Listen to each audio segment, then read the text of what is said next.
Part 1 जहाँ पर खत्म हुआ वहाँ हमने देखा कि कैप्टन अमेरिका की बॉडी को 70 साल बाद बर्फ से निकाला गया था और उसे रिवाइव किया गया था। और अब हम इस पार्ट में उसके 2 साल बाद का सीन देखते हैं जब कैप्टन अमेरिका इस दौर में भी रहने की प्रैक्टिस कर रहा होता है तो निक फ्यूरी उसके पास आते हैं जो कि एक एजेड आदमी है। वो कैप्टन अमेरिका से एक मिशन के बारे में बात करते हैं जिसमें कैप्टन अमेरिका की साथ ही एक लड़की होगी और उसका नाम नताशा है।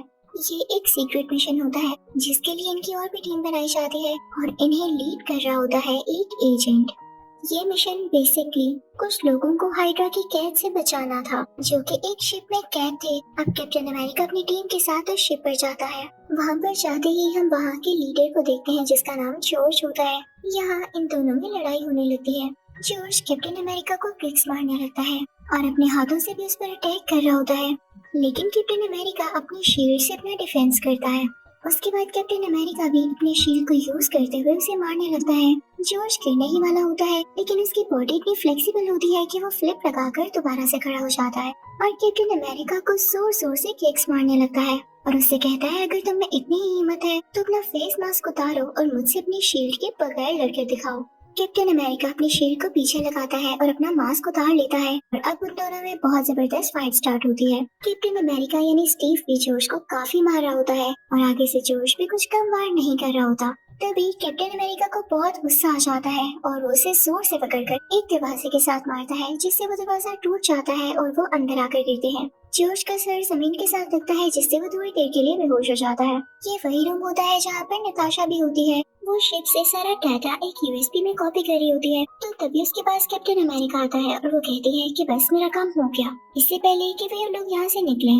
जॉर्ज को होश आ जाता है, वो दोबारा से लड़ाई के लिए तैयार हो जाता है, लेकिन कैप्टन अमेरिका अपनी जान बचाते हुए यहाँ से अपने हेडक्वार्टर आ जाता है और निक फ्यूरी को सब कुछ बताता है। अब यहाँ पर निक फ्यूरी उसे 3 सैटेलाइट्स दिखाते हैं। इनकी मदद से वो किसी भी दुश्मन को तबाह कर सकते थे। साथ ही नताशा उन्हें वो यूएसबी दे देती है जिसके अंदर उसने उसे शिप का डेटा कॉपी किया था, जिसे पाकर निक फ्यूरी बहुत खुश होते हैं। लेकिन जब उसे देखते हैं तो उसमें बहुत ज्यादा कोड वर्डिंग होती है जिसे डीकोड करने के लिए इन्हें बहुत सारा टाइम चाहिए था और ये काम इतना आसान नहीं था। इनकी कंपनी का नाम शील्ड होता है जो कि बहुत फेमस होती है।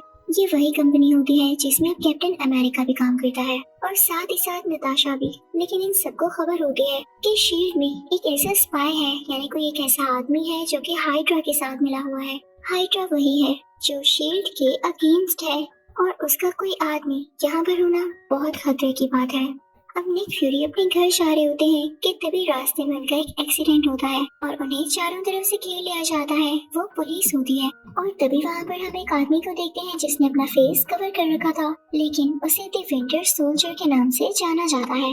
निक फ्यूरी काफी जीनियस होते हैं तो वो वहाँ से चले जाते हैं और सीधा कैप्टन अमेरिका के पास आते हैं। ये कैप्टन अमेरिका का घर होता है तो निक फ्यूरी से बताते हैं स्टीव मेरी जान खतरे में है। नताशा ने जो मुझे डाटा कॉपी करके दिया है वो यूएसबी मेरे पास है जिसे बहुत से लोग हासिल करना चाहते हैं। मुझ पर रास्ते में हमला भी हुआ है जिसके पीछे हाइड्रा का हाथ है। मैं नहीं चाहता कि ये लोग मुझे अभी के लिए ये यूएसबी अपने पास रखो ताकि अगर मुझे कोई पकड़ भी लेता है तो उन्हें ये न पता चल सके कि मेरे पास ये यूएसबी है और जो डाटा इतनी मुश्किल से हमने हासिल किया वो हमारे हाथों से निकल जाए। लेकिन तभी वहाँ पर एक और अटैक होता है और ये अटैक किसी और ने नहीं, उसी द विंटर सोल्जर ने कराया था, जिसकी वजह से निक फ्यूरी की डेथ हो जाती है।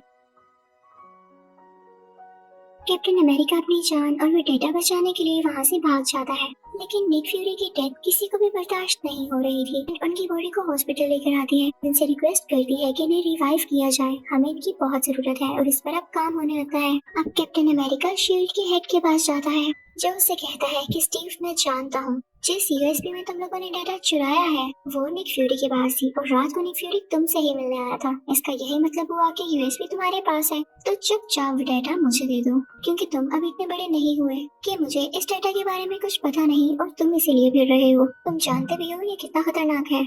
लेकिन स्टीव यहाँ पर साफ साफ मना कर देता है और कहता है मेरे पास कोई यूएसबी नहीं है। लेकर कैप्टन अमेरिका यानी स्टीव वहाँ से चला जाता है और एक एलिवेटर में आता है, लेकिन ये बात उस हेड से हजम नहीं होती, यानी उसे अच्छा नहीं लगता। तो अपने कुछ लोगों से कहता है कि एलिवेटर में कैप्टन अमेरिका पर अटैक कर दो, लेकिन उसे भी कहीं न कहीं पहले से शक हो रहा था।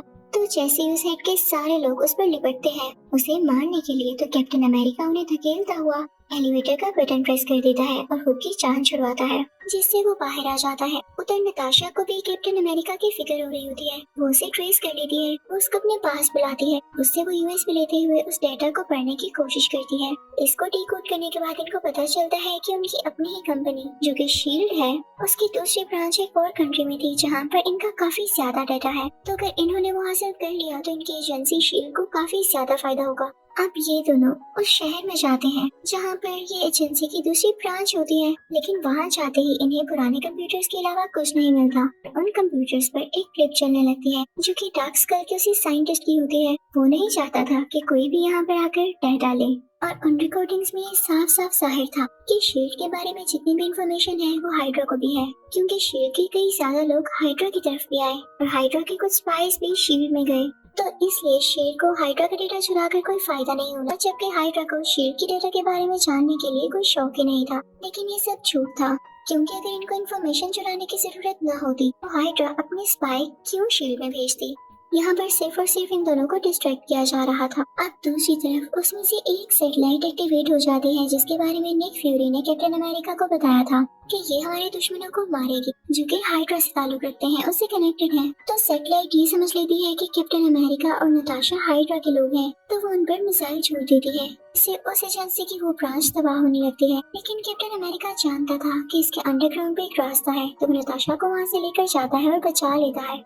तभी कैप्टन अमेरिका को रियलाइज होता है कि उनकी एजेंसी में जो बंदा है जो इन पर स्पाई कर रहा है, हाइड्रा से ताल्लुक रखता है, वो कोई और नहीं बल्कि इसी का अपना हेड है, जिसने एलिवेटर में कुछ लोग भेजे ताकि वो कैप्टन अमेरिका को नुकसान पहुंचा सके।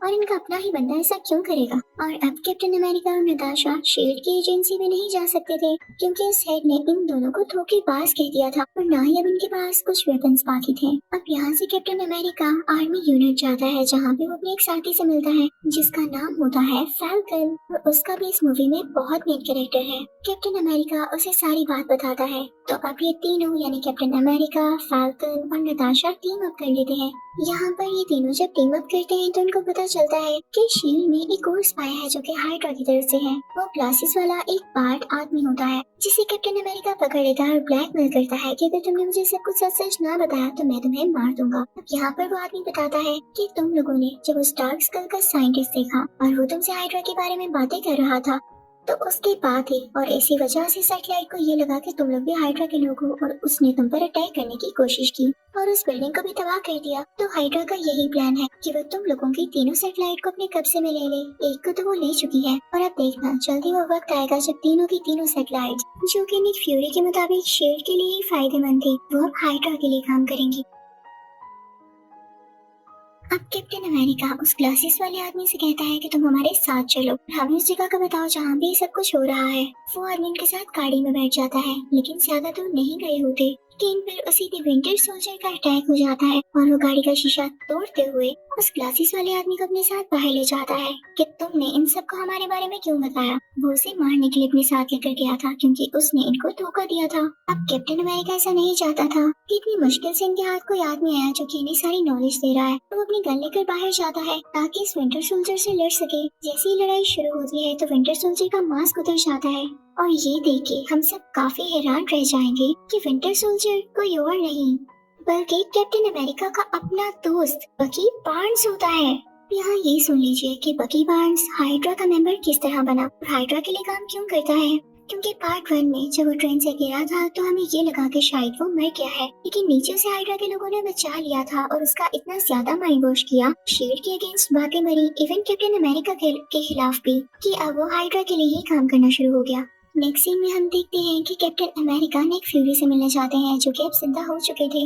वहाँ जाकर उनको पता चलता है कि निक फ्यूरी एक्चुअली मरे ही नहीं थे, सिर्फ एक्टिंग कर रहे थे ताकि हाइड्रा उनका पीछा छोड़ दे, और उनके असिस्टेंट ने फौरी तौर पर यानी जल्दी उनको हॉस्पिटल पहुंचाकर उनकी जान सच में बचा ली। वो ठीक ठाक है। कैप्टन अमेरिका इन्हें ऐसे देख के बहुत खुश होता है, तो निक फ्यूरी उनसे कहते हैं बस अब हमें ध्यान देना होगा हमारे अगले मिशन पर। तुम जैसे कि जानते हो कि हाइड्रा ने हमारी सब सैटेलाइट्स को हैक कर लिया है, तुम्हें बस ये करना है कि हमारी सैटेलाइट्स की चिप में ऐसी चेंजिंग करनी है कि वो दोबारा से शील्ड के साथ कनेक्टेड हो जाए और शील्ड के अलावा किसी भी एजेंसी का कहना ना माने। अगर तुमने ऐसा ना किया तो वो जल्दी बाकी कंट्रीज पर इसके जरिए फायरिंग स्टार्ट कर देंगे। अब हम शील्ड की एजेंसी के अंदर ही देखते हैं कि उनमें से एक सैटेलाइट को लॉन्च किया जा रहा होता है, और वहाँ पर कुछ सिक्योरिटी काउंसिल के मेंबर्स भी आ चुके होते हैं जो कि इसमें पार्ट लेने वाले थे। और उनके साथ वो हेड भी शामिल था जो कि गद्दार था, बिट्रेयर था।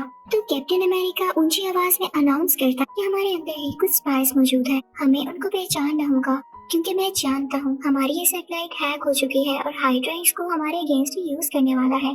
तो मेरी आप लोगों से रिक्वेस्ट है, आप सब मेरा साथ दीजिए। तभी दूसरी तरफ हम देखते हैं कि सिक्योरिटी काउंसिल जिसके साथ वो हेड भी शामिल होता है, उनके साथ एक पूरी औरत भी होती है जो कि अचानक से उन पर गन पॉइंट कर लेती है और उन्हें किक्स मारने लगती है। वो बहुत हैरान होते हैं कि हमारी ये मेंबर होने के बावजूद ये हमारे साथ ऐसा क्यों कर रही है। तो तभी वहाँ एक लड़की बोलती है, यानी वही बूढ़ी औरत, कि मैं नताशा हूँ। साथ ही वो अपने असली रूप में आ जाती है। वो कहती है कि मैंने तो बस एक्टिंग की ताकि मैं तुम लोगों के साथ यहाँ पर आ सकूँ और हर चीज पर नजर रख सकूँ। तुम लोग भी ना कितने मासूम हो। साथ ही साथ वहाँ पर निक फ्यूरी भी आ जाते हैं और सीधा उस हेड के पास आकर कहते हैं, तुमने शील्ड का जो भी डेटा चुराया है उसे डीकोड करके हमें वापस करो। तो वो हेड उसे मना करते हुए कहता है, तुम यहाँ कैसे आए, तुम तो मर चुके थे, एक सूल को डेटा देने का क्या फायदा। वो यहाँ पर निक फ्यूरी का मजाक उड़ाने लगता है। तभी निक फ्यूरी अपनी आंख से वो कपड़ा हटाते हैं जो उन्होंने पहन रखा होता था। इनफैक्ट उनकी आंख में एक एडवांस टेक्नोलॉजी मौजूद थी जो कि कुछ भी रीड कर सकती थी, इवन अगले इंसान की आंखों में से भी।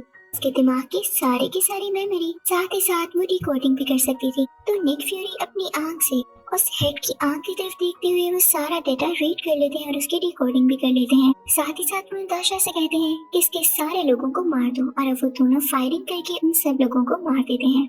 अब उधर कैप्टन अमेरिका भी अपना काम बहुत अच्छे तरीके से कर रहा होता है। जैसा कि उसे निक फ्यूरी ने कहा था, वो सैटेलाइट के अंदर जाकर उसमें से हाइड्रा की चिप्स निकालता है और शेर की चिप्स डाल देता है, जिससे उस सैटेलाइट पर दोबारा से शेर का कंट्रोल आ जाता है। उसको कंट्रोल निक फ्यूरी की असिस्टेंट ही कर रही थी। लेकिन तभी वहाँ पर बकी बार्न्स यानी द विंटर सोल्जर आ जाता है। यहाँ पर कैप्टन अमेरिका अपने दोस्त से लड़ना नहीं चाहता था क्योंकि अभी भी उसके पास वो सारी मेमोरीज होती हैं उस टाइम की जो उसने बकी बार्न्स के साथ अच्छे से गुजारा। लेकिन वो नहीं जानता था कि बकी बार्न्स के दिल में उसके लिए कितनी नफरत है, क्योंकि इस हद तक, इस लिमिट तक उसका माइंड वॉश किया जा चुका था। विंटर सोल्जर उसी सैटेलाइट के साथ लटक कर कैप्टन अमेरिका पर फायरिंग करने लगता है। वह उसके पास आकर उसके ऊपर आकर उस पर पंचेस मारने लगता है, लेकिन कैप्टन अमेरिका आगे से खामोश होता है, उसको कुछ भी नहीं कह रहा होता। लेकिन तभी सैटेलाइट में आग लगने लगती है, उसके कुछ पार्ट्स नीचे गिरने लगते हैं। तभी कैप्टन अमेरिका विंटर सोल्जर को अपनी बकी बार्न्स को ये बताता है कि ये सैटेलाइट अब हमारे कब्जे में है। तो विंटर सोल्जर भी उसे पंचेस मारने से रुक जाता है और उस सैटेलाइट की तबाह होते ही वो दोनों भी नीचे पानी में गिर जाते हैं।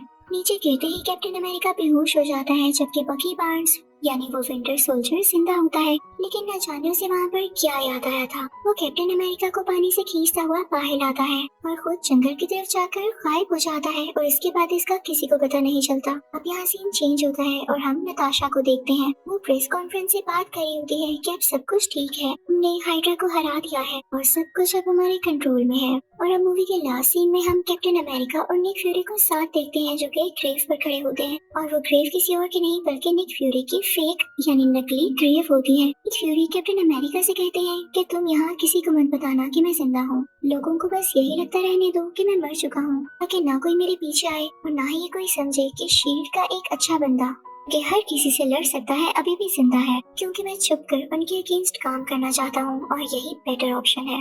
एंड पर हम कैप्टन अमेरिका और फैल्कन को एक साथ देखते हैं जो कि आज भी बकी बार्न्स की तलाश में होते हैं। इसी के साथ इस मूवी का यही एंड होता है। Thank you for watching.